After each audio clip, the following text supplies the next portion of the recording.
Memasuki bulan suci puasa Ramadan, suasana di Terminal Muara II Kabupaten Ogan Komering Ulu Selatan alami peningkatan jumlah penumpang yang akan meninggalkan Kabupaten Ogan Komering Ulu Selatan.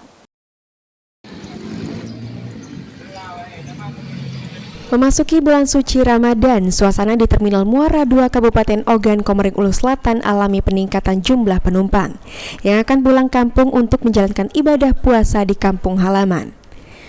Berdasarkan pantauan PAL TV di lapangan, kebanyakan pemudik ini merupakan perantau yang bekerja di proyek bendungan, pedagang keliling, dan juga petani di wilayah Kabupaten Ogan Komering Ulu Selatan. Para perantau ini pulang kampung untuk menjalankan ibadah puasa bersama keluarga, setelah berbulan-bulan mengais rezeki di tanah rantau. Meskipun terjadi peningkatan jumlah penumpang, namun harga tiket di Terminal Muara II masih stabil dan normal seperti biasanya. Begitu juga dengan jumlah angkutan umum masih seperti biasa dan belum ada penambahan armada. Penumpang hari ini biasanya 30-25, hari ini sampai 45 penumpang tujuan Jabodetabek, Jakarta, Bekasi, Kalideres, Kampung Rambutan itu kan Jakartanya. Ini rata-rata penumpang ini pulang kampung atau apa ini?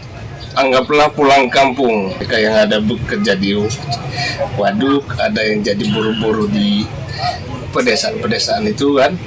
Dan ini untuk pulang kampung sekarang. Pak, untuk armada sendiri di terminal kita ini ada peningkatan juga atau seperti apa ini? Belum ada, masih tetap stabil. Masih tetap stabil armada ya.